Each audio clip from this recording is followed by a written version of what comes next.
अस्सलाम वालेकुम नाजरीन। ड्रामा सीरियल बेरंग की नेक्स्ट एपिसोड में दिखाया जाएगा कि आयमा एक दफ़ा फिर हाथ धो के अफ़ान के पीछे पड़ जाएगी। एनी सब कुछ देख रही है, इग्नोर करने की कोशिश भी कर रही है, लेकिन अब उसकी बर्दाश्त जवाब देती जा रही है। अफ़ान घर आता है तो एनी से कहता है आज खाना बाहर खाएंगे, जल्दी से तैयार हो जाओ। एनी जैसे ही तैयार होके आती है तो अफ़ान अपनी वालदा को बताता है कि मैं एनी को बाहर लेके जा रहा हूँ, आज हम लंच भी बाहर ही करेंगे। तो फ़ाखरा बेगम अफ़ान से कहती हैं कि बहुत अच्छी बात है, एनी तो वैसे भी सारा सारा दिन घर में रहती है, कहीं बाहर आती जाती ही नहीं।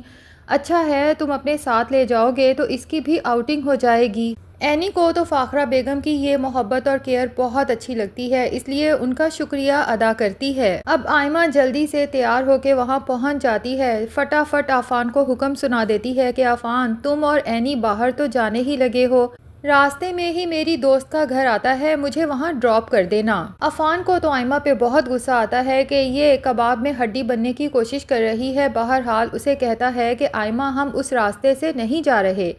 तो आयमा भी लिचड़ हो चुकी है, कहती है कोई बात नहीं, पास ही तो है मेरी दोस्त का घर, पहले मुझे ड्रॉप कर देना, उसके बाद जहाँ तुम लोग जा रहे हो वहाँ चले जाना।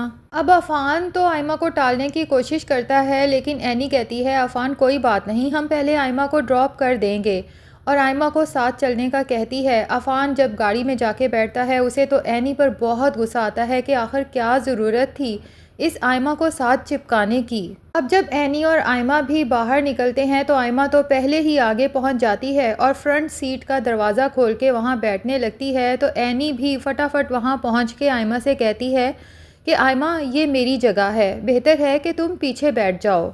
आयमा को एनी की इस बात पे गुस्सा तो बहुत आता है कि ये अफ़ान पे कुछ ज़्यादा ही हक जताने लगी है। बहरहाल अफ़ान के सामने आयमा एनी को कुछ कह भी नहीं सकती, इसलिए गुस्से में ही सही लेकिन गाड़ी में पीछे बैठ जाती है। अब जब अफ़ान आयमा की दोस्त के घर की तरफ चल देता है तो रास्ते में आयमा बड़ी चालाकी से कहती है कि ओहो मैंने उसे अभी कॉल की तो वो तो घर पे ही नहीं है। अफ़ान को तो बहुत गुस्सा आता है और उसे कहता है कि तुम्हें घर से निकलने से पहले कंफर्म करना चाहिए था ना कि तुम्हारी दोस्त घर पे है या नहीं। तो आयमा ढीठ बन के कहती है कि चलो कोई बात नहीं, हो जाता है अक्सर ऐसा भी। ऐसा करते हैं मैं भी तुम लोगों के साथ चलती हूँ जहाँ भी तुम लोग जा रहे हो, क्योंकि बहुत दिन हो गए मैंने भी आउटिंग नहीं की। जब से शहरयार का इंतकाल हुआ है मैं भी बस घर से ऑफिस तक की ही रह गई हूँ। अफ़ान को तो आयमा की इस हरकत पे बहुत तब चढ़ती है। वो लोग थोड़ी देर ही बाहर घूमते फिरते हैं और जल्द ही घर वापस आ जाते हैं। फ़ाखरा बेगम तो जब देखती हैं कि बच्चे तो बाहर लंच करने गए थे लेकिन इतनी जल्दी वापस आ गए तो पूछ ही लेती हैं कि अफ़ान इतनी जल्दी क्यों आ गए आखिर। अफ़ान कहता है कुछ नहीं मम्मी, बस वैसे ही। और उसके बाद वो और एनी दोनों अपने कमरे में चले जाते हैं। अफ़ान तो कमरे में जाके एनी पर गुस्सा होता है कि भला तुम्हें क्या ज़रूरत पड़ी थी आयमा को साथ चलने की ऑफ़र करने की। तो एनी कहती है मुझे क्या पता था कि इसकी दोस्त घर पे नहीं है और इसने पहले से दोस्त से कंफर्म भी नहीं किया। अफ़ान कहता है एनी आज तुम्हारी इस हरकत की वजह से मेरा तो सारा मूड ख़राब हो गया। मैंने सोचा था आज एनी के साथ शॉपिंग करूँगा, फिर खाना बाहर खाऊँगा और हम बहुत सारी बातें करेंगे, इंजॉय करेंगे। जिस पे एनी कहती है अफ़ान आप मेरे साथ क्यों नाराज़ हो रहे हैं, इस सब में भला मेरा क्या कसूर है।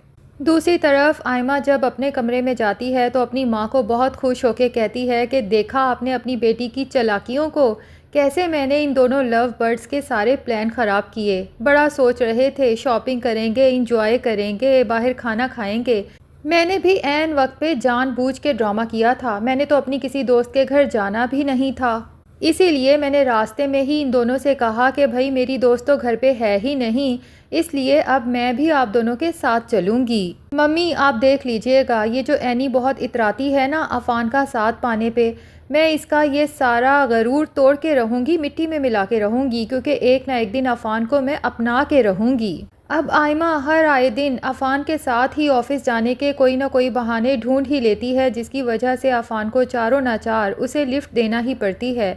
और आयमा का मकसद तो महज ये है कि जब एनी रोज़ रोज़ मुझे अफ़ान के साथ आता जाता देखेगी तो ख़ुद ही इन दोनों के रिलेशनशिप में फूट पड़ जाएगी। ऑफिस पहुंच के भी आयमा हर वक्त अफ़ान के साथ चिपकने के कोई ना कोई बहाने ढूंढती रहती है। अब ऑफिस में एमल ये सब कुछ नोट करती है। उसे बुरा तो बहुत लगता है, लेकिन वो सोचती है कि मुझे फ़िलहाल एनी को ये सब नहीं बताना चाहिए, क्योंकि अगर मैं एनी को बताऊंगी तो जाहिर है कि उसे बहुत तकलीफ़ होगी। पहले उसके साथ मिलूंगी और उसका माइंड मेकअप करने के बाद तरीके से उसे बताऊंगी और उसे कहूंगी कि तुम कोशिश करो कि अफ़ान आयमा से दूर रहे। अब एमल की गाड़ी अचानक ख़राब हो जाएगी। फ़ाखरा बेगम जो घर के लिए निकलने ही लगी होंगी, जब देखेंगी कि एमल गाड़ी के पास परेशान खड़ी है तो उससे पूछ ही लेंगी कि एमल तुम यहाँ क्यों खड़ी हो। तो एमल बताएगी मम्मी मेरी गाड़ी ख़राब हो चुकी है, रिक्शे का वेट कर रही हूँ।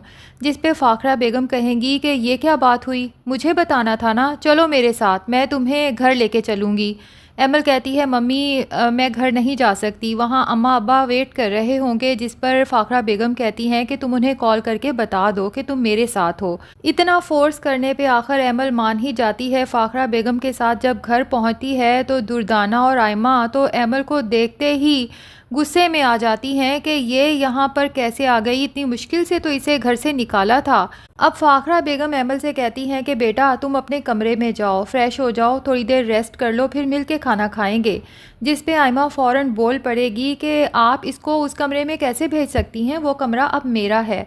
तो फ़ाखरा बेगम भी अपना हुक्म सुना देंगी कि आज के बाद तुम उस कमरे में नहीं रहोगी, वो कमरा शहरयार और एमल का था और एमल उसी कमरे में रहेगी। तो आयमा कहती है खाला आप कौन होती हैं फ़ैसला करने वाली, जब शहरयार की डेथ हुई तो उस वक्त मैं उसके साथ उस कमरे में रहती थी। जिस पे फ़ाखरा बेगम उसे सुना ही देंगी कि शायद तुम्हें भूल गया हो, मैं तुम्हें फिर से याद करा देती हूँ कि शहरयार तो तुम्हें उस कमरे में रखना ही नहीं चाहता था, और वैसे भी मरने से चंद दिन पहले तक तो वो बहुत खुश था कि एमल घर वापस आ रही है और उसके साथ उसी कमरे में रहेगी।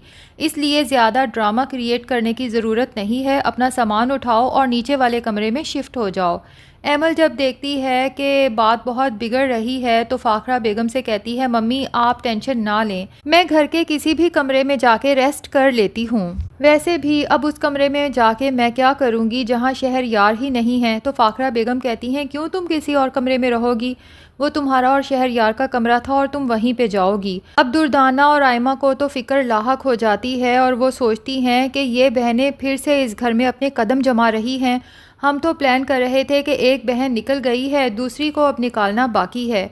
अब अगर ये एक दिन के लिए आराम करने इस घर में पहुंच गई है तो हमेशा के लिए भी खाला इसे वापस आने के लिए फोर्स कर सकती हैं। फ़ाखरा बेगम तो अब एमल की बहुत ज़्यादा केयर करने लगी हैं, उसे हर वक्त अपनी नज़रों के सामने रखना चाहती हैं और उसे कह भी देती हैं कि एमल तुम मेरे बेटे शहरयार की मोहब्बत थी, तुम हमेशा मेरी नज़रों के सामने रहा करो क्योंकि तुम्हारे चेहरे में मुझे अपना शहरयार नज़र आता है। अब फरी को तो जब ये सब पता चलता है एक दफ़ा फिर अपनी मम्मी से झगड़ा करने पहुंच जाती है कि मम्मी ये सब क्या है, आपने शहरयार भाई की ज़िंदगी में तो एमल को यहाँ से निकाल दिया था, अब आप उसे हर वक्त अपने साथ साथ रखती हैं, और तो और आपने शहरयार भाई के शेयर्स भी उसे दे दिए हैं और उसे नई गाड़ी भी ले दी है, ऑफिस में काम पे भी रख लिया है। आपको फ़हद नज़र नहीं आता, फ़हद अपनी यूनिवर्सिटी का टॉपर है, बहुत ज़हीन लड़का है, क्या आप उसे अपने साथ अपने ऑफिस में काम पे नहीं रख सकती? और मुझे यकीन है कि अगर आप उसे रखेंगी तो आपके कारोबार को बहुत फ़ायदा होगा। अब लगता तो यही है कि एनी के समझाने पे फ़ाखरा बेगम का दिल फरी की तरफ से भी नर्म पड़ ही जाएगा, उसे उसके हिस्से में से ही एक नया घर और गाड़ी भी दे देंगी और ये भी मुमकिन है कि फ़हद को भी अपने ऑफिस रख लें। जाहिर है कि वो इतना ज़हीन लड़का है और अफ़ान के पास अब कोई और सपोर्ट सिस्टम है भी नहीं, उसके दोनों भाई दुनिया से जा चुके हैं। फ़हद से बढ़ के उसके लिए सपोर्ट सिस्टम कोई हो भी नहीं सकता। और दूसरा ये कि अगर फ़हद इन लोगों के साथ काम करेगा तो फ़ायदा तो इनकी अपनी बेटी को ही होगा। अब ड्रामे में आगे चल के यही आयमा प्रॉब्लम्स क्रिएट करने वाली है। ये अफ़ान के करीब होने के लिए उस पर कोई ऐसा घिनौना इल्ज़ाम लगाएगी कि फिर उसे ब्लैकमेल करेगी कि या तो तुम मुझसे निकाह करो या फिर ये बात मैं सबको बता दूंगी। लेकिन लगता यही है कि अफ़ान ब्लैकमेल भी नहीं होगा, एनी उसका साथ देगी और बहुत जल्द इस आयमा की सच्चाई सबके सामने आ जाएगी कि शहरयार की डेथ के पीछे इसी लड़की का हाथ है। ये भी मुमकिन है कि आयमा ही अपनी माँ को बता रही हो कि उस दिन मैंने ही शहरयार की गाड़ी के स्टीयरिंग को इधर उधर घुमाया था, जिसके बाद उसका सीरियस एक्सीडेंट हो गया।